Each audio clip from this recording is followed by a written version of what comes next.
Welcome to Envy's Donut, a podcast about everything, anything, and nothing in between.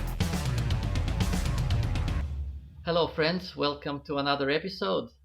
Our guest today is my good friend Stephen. Hello, Stephen. How are you today? Hello, Andy, Andre. How are you, Stephen? Was a little bit cold walking around here, but I'm fine now, thank you. Nice and warm. Good Had stuff. a nice coffee as well. Well, Stephen, tell us a bit about yourself. I've been writing books for like the past 25 years. It was published online 20 more years ago. That company collapsed. I did some stuff for Diggory Press. Then there was the crash of 2007. So I started publishing my stuff on the Kindle. And so I've got like 30 books on Amazon. Oh, that's great. Are you a writer? No. What's your profession? Are you a writer? Well, I'm down on my Facebook page as indie author. So that's what I wanted to do. And I tried to do it full time like 5 or 6 years ago. And I was writing 500 words a day and writing a novella, a 30,000 word like novella in 3 months. So You published that? yeah, they're all self-published, and including the one that was on Diggory Press, which was a theological one called "The Lies We Teach Our Kids."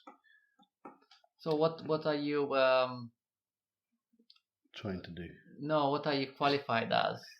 What's your job? What was your job? Well, before I this? got a degree in theology at St John's in 2000. Finished it in 2003. I did teacher training for a year and failed that, and that's about that time, 2008, 2007. Everything was going wrong with everything. You know what I mean? We were getting evicted from our home. We got kicked out of the church. And we lied about it really, kicked out of the church. Our dog died. All kinds of stuff. Bad stuff was happening. Okay, so I was just, that was the down period of our married life really to get there. Was that the worst moment of your life then? Yeah, sort of. Yeah, because everything was against us, kind of thing, you know. Yeah, that's well. What was the lesson you learned from that period of? Well, the day after I failed my teacher training, there was a scripture on Christian television that said, "Sometimes God, you fail spectacularly because God wants you to do something different." Yeah. So I thought, oh, that's right. It was me to do something different. But beyond that, I don't know, what was different really. So I didn't continue with the teacher training or anything. I tried to do the writing, and that's what's taken me into. Well, I designed the first Victorian role-playing game in 1983. It's called Victorian Adventure. I tried to do my own Wikipedia page. They went, sorry, you can't do this, you've done it yourself. So I tried to, somebody else did something. They got it a bit wrong, but at least I had a heading underneath Wikipedia. And then I tried to add a photograph a couple of years ago, and somebody seems to have got annoyed with me because they went, no, you're not allowed to put this on. And then they've got to look at all my old bad reviews and put them on. I thought, oh no. But I thought, oh, well, they were bad 30 years ago. But there were no reviews for the second edition, the one that I improved everything, the English and the drawings and the layout, everything else. But because I was writing, well, first of all, I played it with my kids about 20 years ago, and with my grandkids since, and liked my daughter's character. So I written a trilogy called The Theron Chronicles. The first one's called The Sun Thief, with her character as the main protagonist. And then I thought about audiobooks. So I'm recording the first audiobook now, which is the Crying Planet, which is my funny ones.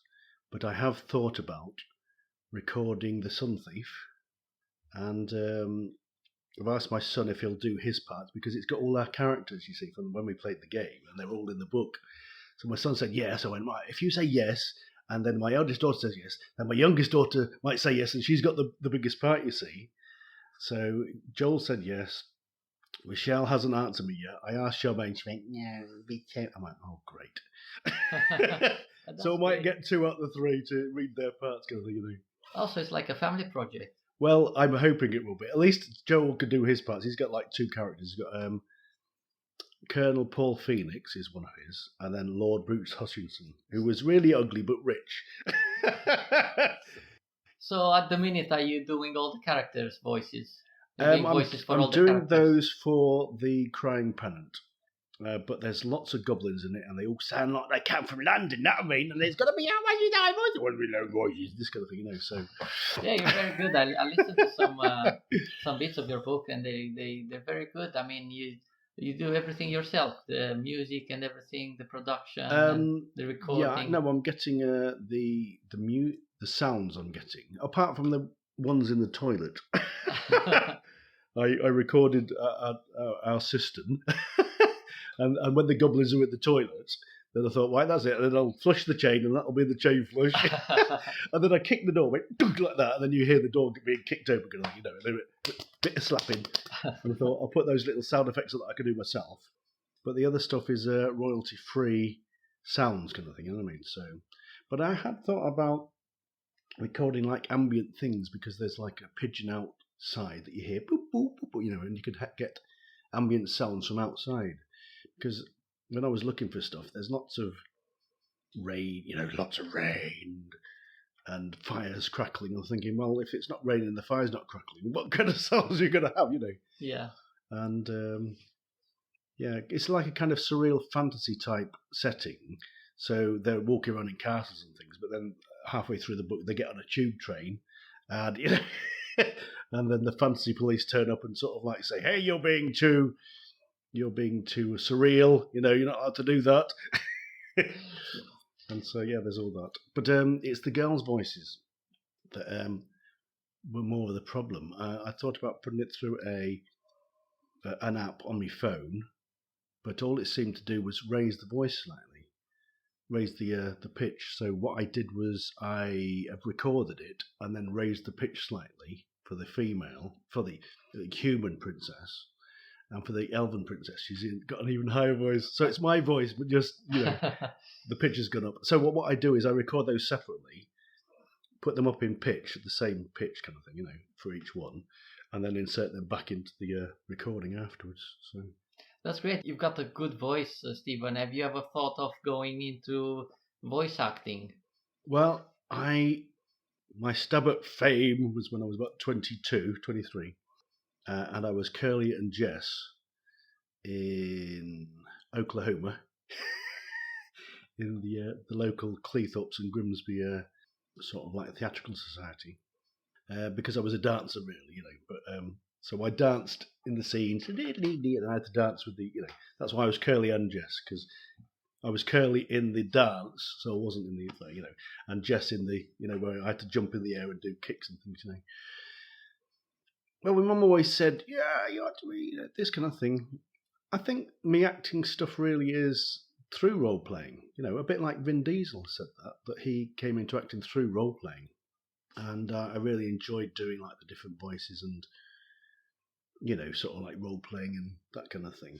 It's like kind of, they call it a free-form theatre or free-form kind of like acting, you know. I hadn't thought about doing voice acting until I thought, oh, hang on, you know, I could do audiobooks kind of thing. Although I did want to do my audiobook. I recorded the first chapter like nearly 10 years ago now onto my laptop, but I didn't get the sound quality I wanted. And I've sort of like for birthday presents and things, I said, oh, can you buy me this from my family? They got me the microphone and the laptop and that. And then it was using the phantom power source with the microphone that has cleaned up the voice, so you don't have to mess around with it too much, you know what I mean? Made it nice and clear. And that was the main thing that was holding me back, really, the equipment, and trying to figure out what kind of equipment I needed and that kind of thing, you know. Because I thought about one time, oh, you know, if I get lots of money, I can go to a studio and record it properly. But, yeah, it's okay at the minute. I'm enjoying it. It's working. So, you know, I'm pleased with it. That's great, yeah. What about acting? Have you ever thought of going? I'd thought about, you suggested me becoming an extra, and I thought, oh, well, yeah, I might be able to do it, kind of thing. But I don't know. No, I see. My daughter she got a first in media makeup, and for me to help her through her exams, she made me up as a goblin, as a dwarf, as a leper. I said, "Can I be a Klingon leper?" She went, "No." But she had to make up. She had to walk for one of them. Well, first of all, she made up the beard and did me up in makeup. But yeah, it was really good. It was the first year. But then for the goblin, she had to do a cast on my face. I had to have 2 straws up my nose and be covered in plaster again. And then she made the rubber cast kind of thing, and then put it on my face. I've still got the teeth she gave me. She gave me these ugly little teeth, so I can put those in occasionally and scare people. And then I've got that video on YouTube of me walking around, hello, like that. Look, I'm a goblin, like walking around York College with my daughter, trying to scare people. Didn't scare anybody, yeah. Like, then this lady comes out the toilet, and goes, and I went, that's what you want, that kind of thing, And but it's funny, it's funny. So do you have a YouTube channel? I do. It's called Stephen Jennison-Smith. I'm going to be hopefully doing Vapman Attack. No, I am going to. I'm planning to do Vapman Attack on Sunday. Is that a convention?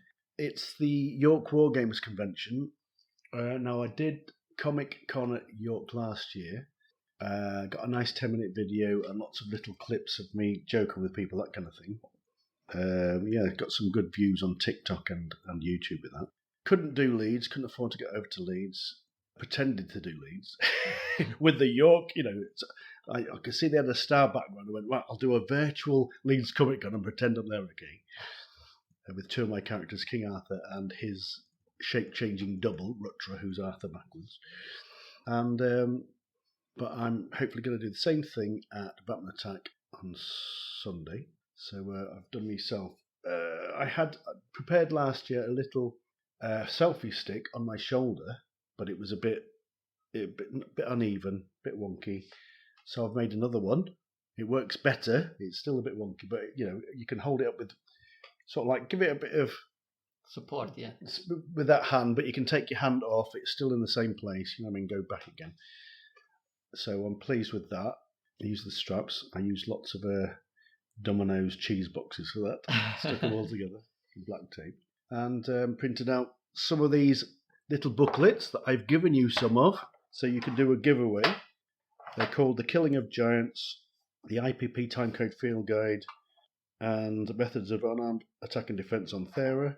So I'll be giving some of those away, hopefully with my cards on Sunday, so I can get some more subscribers, because I've got like 163 subscribers at the minute. Oh, that's good. Yeah. That's good. Good stuff.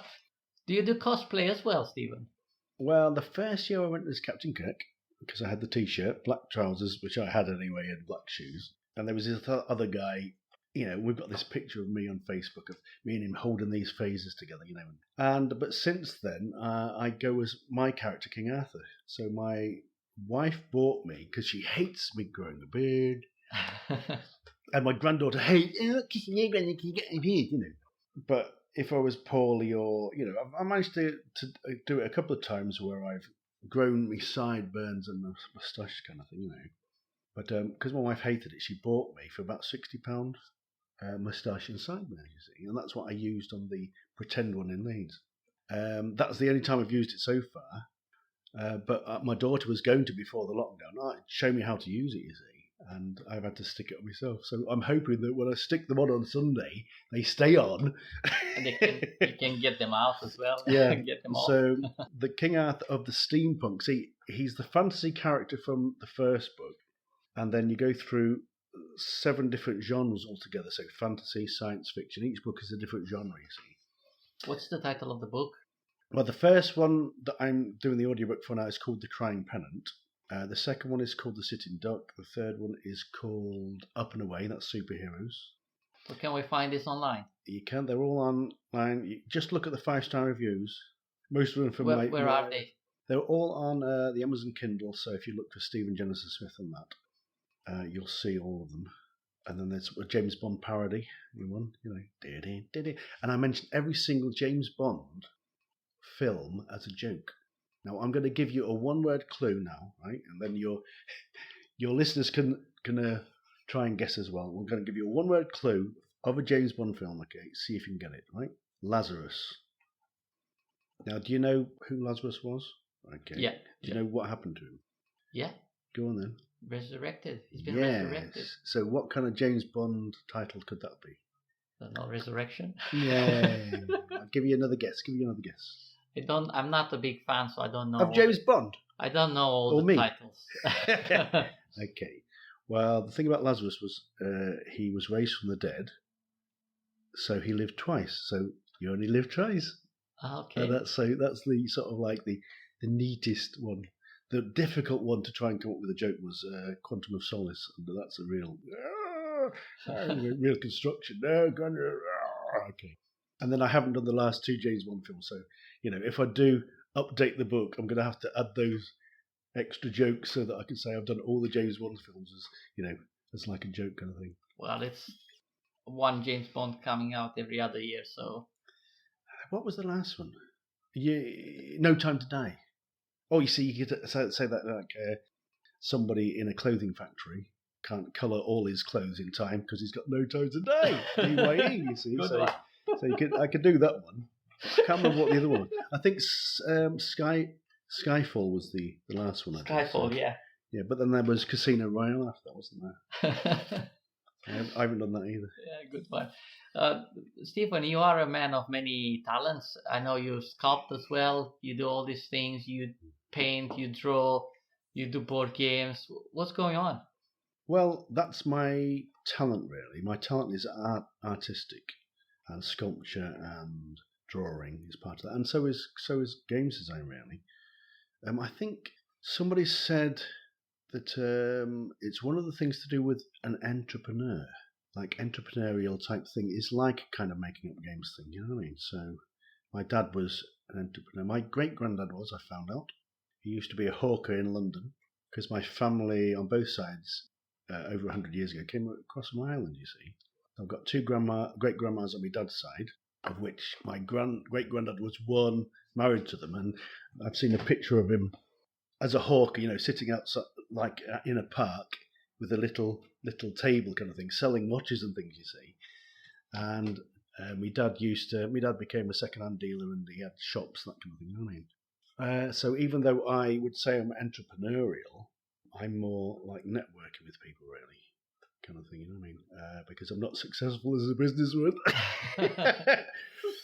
And I think that's linked into part of that is linked into the creating games and things, How did you learn all that? Have you been to school? I did go to art school when I was, although they didn't really teach you anything, but I went to art school when I was 17, 18 in Grimsby.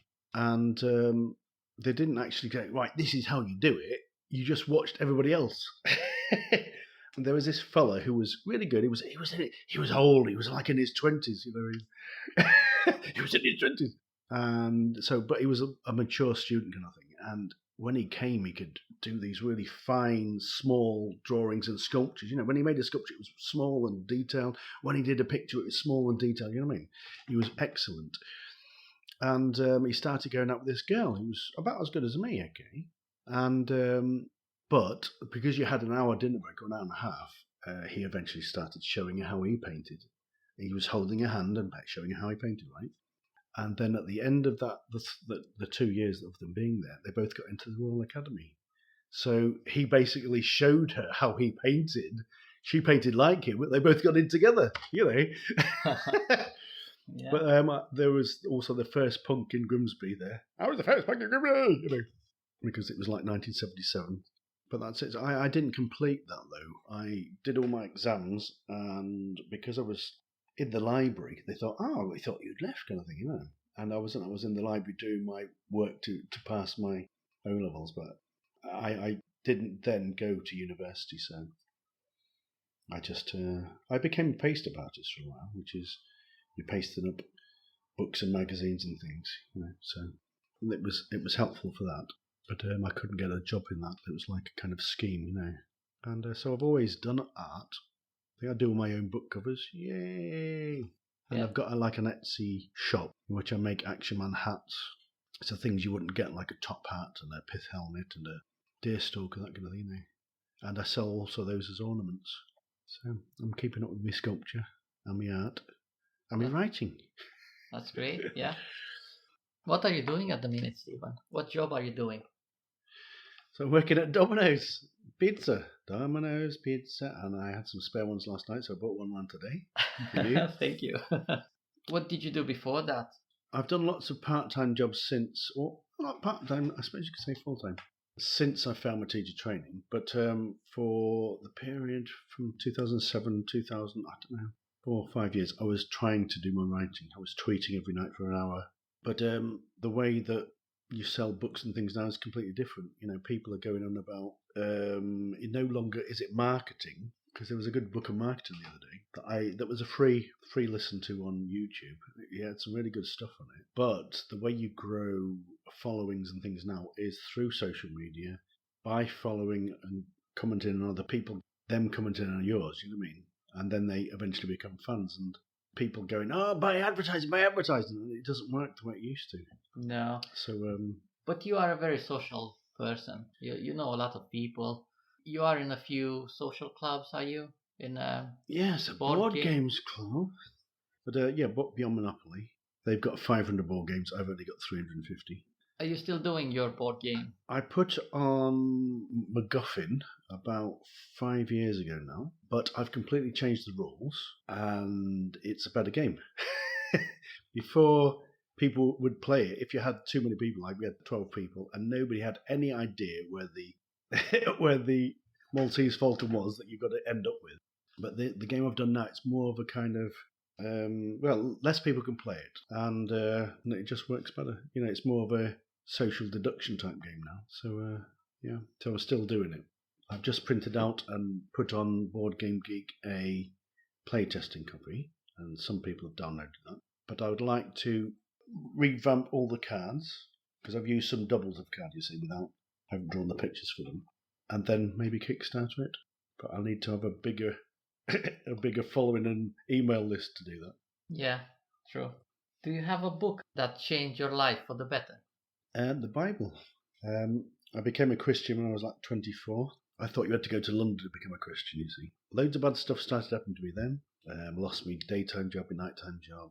My parents were going to kick me out of the house, all kinds of things. And then I got everything back, and I still had this hunger inside, you know.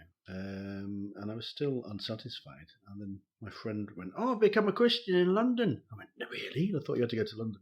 So from then, really, I started reading the Bible. I'm reading the Book of Enoch at the minute, which isn't in our Bible. It is in the Ethiopian Bible. But that's the one talking about, like, giants, and it says at the beginning that it was kept until the end of times, really, you know. And when I read it when I was at university, I skim-read it, my friend lent it to me, and I thought, oh, well, I don't know, it might be like scripture, but they messed around with it, because I think it was the Sadducees or the Pharisees used it to figure out times and dates and seasons, you see. And I thought, oh, well, if people have messed around with it, you can't really trust it like you can with the Bible, you know. But it's being used so much at the minute with different people's YouTube channels to do with Christian stuff, to do with the end time stuff, you know, that I thought I'll try and study it in greater detail. So I'm going through that at the minute. I'm on page 7 at the minute.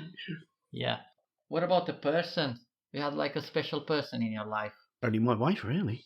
My wife is a special person, you know. Of course it is. But 3 kids, 5 grandkids, and I've been with her for 33 years this year, I think it is. That's great. What about a stranger that changed your life? A stranger? Oh, it's changing my life. Or a friend, or maybe a relative. Oh, a friend? I don't know. I ain't got any friends. Have you got any friends, Steve? Oh, yes, I do, yeah. Or an event. It doesn't have to be a person. Maybe an event. Well, I don't remember these people, okay? I don't remember them, right? But they had an effect on my life. It was the Cray twins, okay? Now, my dad used to drive a cab in London in the late 1950s, early 1960s. And he used to drive the Cray twins around. They used to think of him as their cab driver, okay? They would ring him up at 2 o'clock in the morning and say, Les, I want to go home now, right? He'd be in bed with my mum. I'd have to get dressed and go and take the Cray twins home, okay? And he thought, oh, that's no good, you know. And the anecdote that he told me, I mean, I didn't know this until like 5 years before he died. I had no idea about it, you know, he just told me this.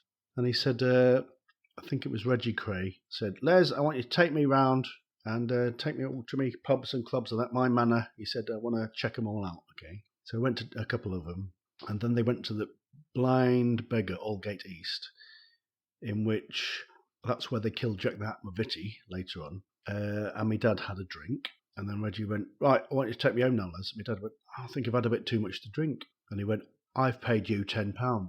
You take me home. And my dad went, oh. And then, so he got in the cab, drove to the corner, and a policeman stopped him. Excuse me, driver. He went, yeah. He said, I think you've had a bit too much to drink. And my dad went, yeah, I think I have as well. I went, I'll just see who your passenger is. Right, Mr. Craig, carry on. So he got away with drink driving in the 1960s because he was driving Reggie Cray around in the cab. But it was when they killed Jack the Hat Maviti in 1967. I think my dad went, right, we're not staying here anymore. And he only told his family where he was going. He didn't tell anybody else. So the Crays couldn't ring him up and say, But what happened then is when we left, as we were driving up, I was with my dad's partner. My dad was going to set up a dress shop in Wellingborough. I was with his partner in his partner's car, and his partner had some dogs. And then my sister, my mum and dad were all in the dress van, and they were ahead, you see. And I didn't know this until about 10, 15 years before my parents died. But my mum blamed my dad because we had a car accident. Now, what's supposed to happen is my dad didn't indicate, and he turned right. And the partner was following my dad, right? And at the time, we didn't wear seatbelts. I was only 6 years old, you see. He had his dog or dogs in the back. He turned round because his dogs were going, yeah, like that. When he looked forward, he saw my dad had turned around the corner, tried to turn after him, sideswiped a car, knocked us into a ditch, and I smacked my head on the dashboard, broke my forehead, and from the age of 6, I had epilepsy until I was 14. So that really badly affected my life. So I could say I got epilepsy because of the Cray twins. I could say that, Yeah. So that really badly affected my life, and I can remember having epilepsy at school kind of thing, and having to go out the lesson. I mean, I didn't have it badly, like my mouth dribbled kind of thing, I mean? I couldn't speak. But the strange thing was, all my 3 children had epilepsy. We found out they had. Well, one of my daughters was having epileptic fits at night. We didn't know. The younger 2, we thought, we know they are. And this doctor went, I'd like to study your family. And that's unusual that it's like passed down to the next generation, and then my grandson now, he's similar. So it's passing through the generations. That's unfortunate. So that was a big event in my life that affected me. I can remember being there, going to my auntie's and saying, I've got a headache. Yeah, I had a cracked skull. Yeah. She gave me some tablets, and that's all we can have. You have to go and see the doctor tomorrow, kind of thing, Well, I don't think I need to ask you about your hobbies. You already told me all of them. Do you have any others? I play computer games. Oh. Yeah. So I'm playing Fallout 76 at the moment. I've just completed the monthly thing at the minute, so I'm pleased today. Yay! But I do need to spend more time doing my recording. So, do you think playing video games is a good thing? Well, it can be. Hand-eye coordination, interaction, that kind of thing. But also, they were advertising it, weren't they, a few years ago, as being like a place for your mind kind of thing. And people who are unemployed or might be on the streets or something, it is a good thing because it gives them something to do. They're not going out disturbing the rest of society, kind of thing, I suppose it depends what kind of games you play. Yeah, well, I like shooting games, whereas my son doesn't mind shooting games and he likes playing racing games. But now my grandson, he's playing Fortnite, but he likes football games as well. So, you seem to get people who gravitate towards either racing or playing football or shooting, kind of thing, Do you play any sports, Stephen?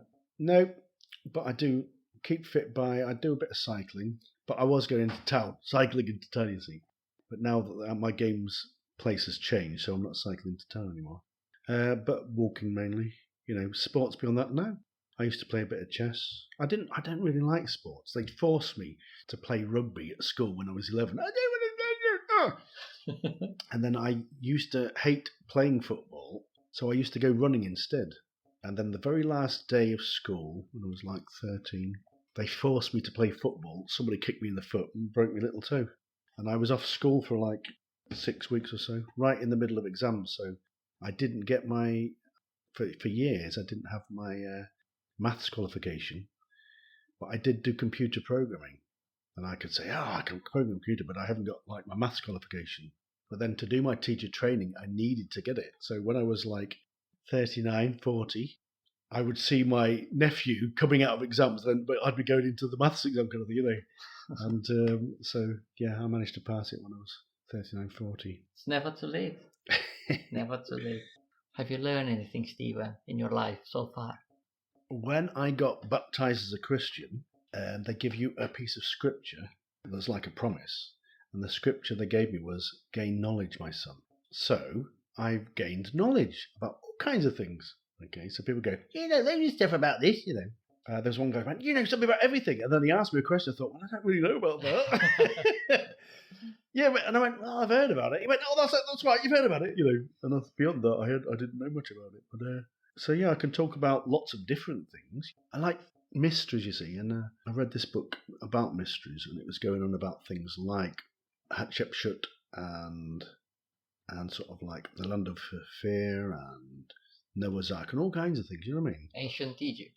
Yeah, but it was going about the female pharaoh, and it was saying certain things and linking it to other things, and Velikovsky's theories of sort of like, bad things that have happened to the Earth thousands of years ago.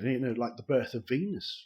Venus, he was saying that Venus was one of the planets that was surrounding Mars, and it left the orbit, came very close to the Earth, caused all kinds of destruction, and then it's gone to where it is now, And people discounted him. Oh, no, it's, because some of his stuff, it's too dodgy. But then again, because they've discounted some of the things, other things that are quite, you think, well, that could actually happen. They discount everything, because they went, well, he's no good about that. So, and I've used some of that stuff in my book, The Lies We Teach Our Kids. So, how do you get your knowledge? Is it from books?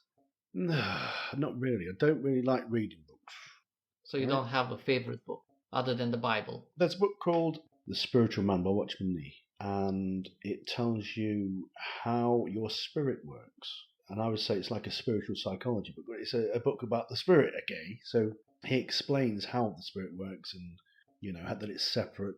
Because through the Greek understanding, there's a body and soul. Well, in the Bible, it talks about the spirit, body, and the soul, three things, you see. And this is why the temple is in three parts. There's an outer court, which is like the body, the inner court, which is like the soul, and then inside that is the Holy of Holies, which is the spirit, and then within that would be the presence of God, you see. And this is one of the things that, that's happened with, because we have a Greek understanding of things, and so they cut the spirit out, or they link the spirit into the soul. So the Spiritual Man explains this, explains it, that kind of thing. And it's the only book that this guy wrote. All the other books he's done are his sermons, but he only wrote one book. And while he was writing it, it was really poorly. Wrote it and then got better. And it's like, because of that weakness, it was like God pouring himself through him. So that book, in fact, before I got married to my wife, my friend lent me a copy, and then I gave it to my future wife. I went, have you seen this? And she went, started reading it. So if you don't get your knowledge from books, where do you get it from? Well, lots of YouTube stuff, and the internet as well. So what about before the internet? Well, it would be books then. Yeah. So I've got not lots of books. My wife's got, when I met her, she had 1,000 books. Now she's got like 10,000 books, but they're mainly novels, okay. Although she does like science and that kind of thing, So she collects sort of like encyclopedias, that kind of thing. Do you have a favorite quote or idea or a principle or something you guide your life off? No. No principles in your life, Stephen? All to do with the Bible, that's it. Love, really, Love is the answer? Yeah, it's not being critical and judgmental. To not judge people and criticize them, or treat them differently because of what you think they might be, or... I think that's in our nature.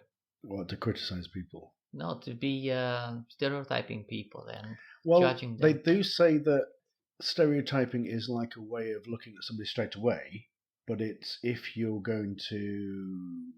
Because when we look at somebody, we get some kind of stereotypical reaction, but it's sort of like pushing that out of the way and just interacting with somebody. But sometimes you don't have the time to know everybody you meet, do you? So therefore you treat them with love. So it goes back to love again. Have you had any bad people in your life that you need to distance yourself from? Well, if somebody treats me like an enemy and sort of like disses me or whatever, then you still have to love them and pray for them. And that's when it's quite difficult. If people have done things to me, then I have to think, right, I can't judge them or criticize whatever. I have to pray for them, kind of thing, because as it says in the Bible, we have to love our enemies. And so if somebody's nasty to you, probably means you got to pray for them.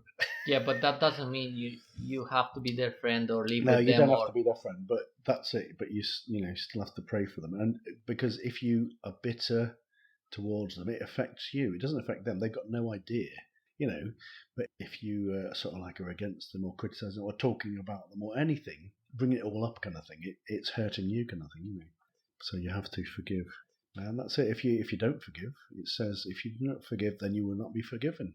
And I did a bit of preaching in York about 25 years ago. This guy was he was setting up a church and he allowed me to preach. And I talked about unforgiveness.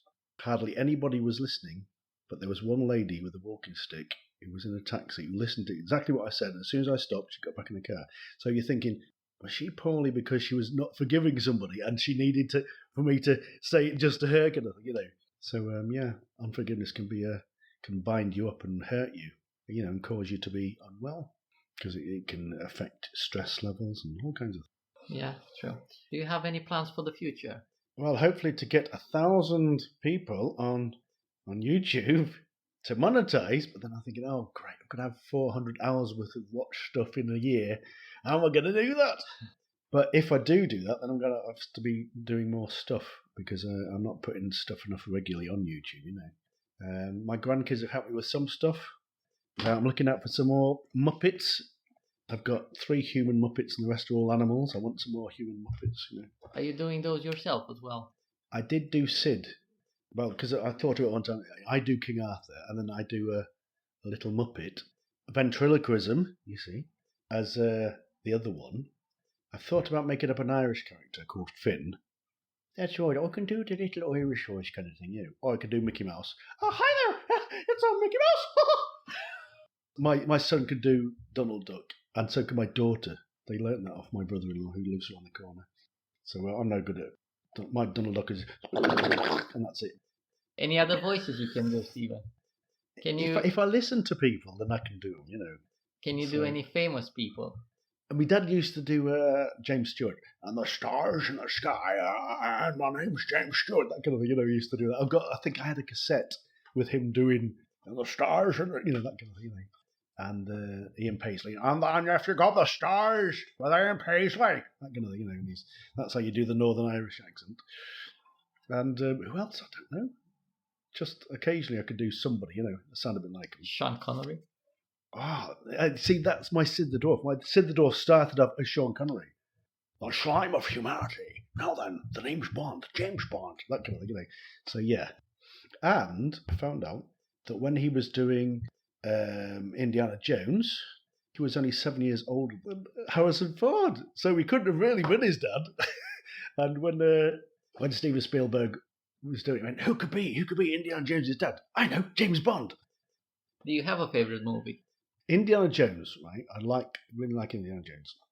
And I've watched the television series as well. But the other one that is one of my favourites, or possibly the favourite, I don't know, is Zulu. And I watched that with my dad, like in the late 70s, I think it was. And it was the last film I watched with him before he died. And because I've watched loads of clips from it, I could say, come on then, come on. I can't see it, whatever now, this kind of thing. And the Welsh voice, oh, I can't see it, whatever now, kind of thing, Sort of like Sid and Arthur, when they were in their steampunk guys, they are dressed like people from Zulu, you see, because they're on the other Earth, behind the sun. Then, they're dressed like that. So my little Sid character has got like a little red coat on, kind of thing, And then based on the book, I started designing another game called Metal Men of Thera. And all the pictures of the soldiers are all dressed with a white pith helmet and, red jackets kind of thing. They did it in such a way that you could root for either the Zulus or the British kind of thing, And one of the things I put in my game is I found out they had a dog there called Pip. And Pip used to, and I thought, well, why haven't they got him in the film, But he was like a little dog, and he would jump on the mealie bags and go, whoop, whoop, whoop, and tell you when the Zulus were coming. And it said there were quite a few dogs. Don't know whether he came back to Britain, but they had to leave them behind, kind of thing, So they were out there in the wilderness. They had animals, friends, kind of thing, dogs, but most of them had to be left behind. But there is a painting of Pip. Oh, I'm saying it's not of him.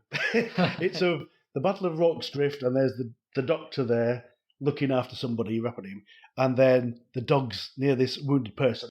So I've used that picture of Pip, faithful friend. Right. So plans for the future. You said you want followers. Yeah. What about projects? You want to finish the book? You want to publish the book? Yeah. So it slowed down. What happens is I did record it. I'm going through taking all the sort of like mistakes and things out. Then I'll insert the women's voices. Then I'll put the sound on, and then it could be ready. You see, but I mean, it's going to take like another half a day or so. There's 12 chapters altogether. As I said, I started nearly 10 years ago to try and record it, and now I'm getting on with it.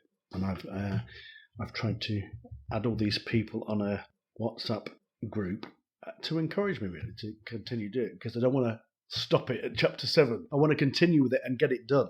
At least do the first one, and then depending how successful that is, really, I don't know. I mean, people like audiobooks better, but somebody else is saying, oh, you need audiobooks of at least 3 hours, 5 hours, so that people buy them. Look at they're buying these books of 12 hours, and you're thinking, they're just buying books because they're 12 hours long, I've only listened to this one by this guy who was a marketer. Oh, a few things on Radio 4, I'd say, like I think I've listened to Sherlock Holmes on that, and things like Dad's Army. So, I haven't listened to a lot of audiobooks. So. Yeah, it's because, when I'm driving to work, I spend like an hour and a half in the car just to go to work, and listening to an audiobook is good pastime. Well, there was a life coach, and he said, oh, turn your car into a university. Yeah. And he was saying, and that's what I like to do at night when I'm driving, put a YouTube video on. I was listening to Now You See TV last night. There's a guy called Robert Sepper I listened to, who's an anthropologist. You can find a lot of interesting things on podcasts, and you can download them. Oh, I got a couple. I got a couple on my phone. There was one about Joseph Smith and his little sort of like opaque stone that he would put into his top hat and look into it and read all these words from that turned into the Book of Mormon kind of thing, Thinking, oh, that's a bit dodgy. Well, there's a lot of things out there, a lot of information. You have to go through it and pick the things that you might find interesting. Well, it's good to know what people believe, even if you don't believe it, or if it's opposite, because then you know, like, what the opposite argument is. Because that's one of the things we have in our minds, like a cognitive dissonance thing, to hold two different opinions and at least to know what they're going on about, so that you can go, oh, right, they believe that because of this kind of thing. Yeah, that's. I think that's everything for today. The giveaway, what are we going to do about that? Well, yeah, tell me, what do you want me to do? So, okay then, because people would have to check out my Amazon, you see, just for you to say. I'll put the links in the notes as well. Who are the two main characters in my funny books? The first series is called the R series. It's 7 books, but then I've done one that I did daily that turned into a book on Smashwords, and then there's a few little ones. So I've done about 12 or more books with the funny characters. But if they can name, if one of the listeners can name the 2 main characters, then they will get these 3 little booklets. The IPP Time Going Field Guide is for when you're time travelling, so you know exactly what to do, so you don't blow the universe up. The Killing of Giants, this is on Thera. It tells you how to kill giants. They can smell you, and so you've got to make sure you wash properly and you wear the right kind of clothes. They're really quick, that kind of thing, So it tells you how to kill giants. And then Methods of Unarmed Attack and Defence. What I did was I took, the British one was drawn, the American one was the same kind of moves. These are the same kind of moves they used to use in the 1600s, okay? So there's actually a book, sort of like, with people standing there in all this old regalia from the 1600s doing these kind of moves again, which is unarmed defense and attack. So I've changed all the pictures and made them into Victorian ones, so it's more in line with my steampunk stuff. And it shows you about 8 different types of moves for unarmed defense and attack. So you get all 3 booklets if you can say, who are the 2 main characters in my funny books? Where should they answer? Well, on your webpage, mate. I don't have a web. Do you have a website or a Facebook account? Or... Yes, if you look for S. Jennison-Smith on Instagram, SJennisonSmith as one word, then that's Instagram. Yeah, that'll help me get Instagram followers maybe, won't it? Yeah, that's great. I'll put the links in the notes. Yeah, thank you, Stephen, for joining us today. Thank you. And hope to see you again soon. You never know, might be able to play some games, mate. Yeah, definitely. Thank you guys for listening. See you next time. Bye.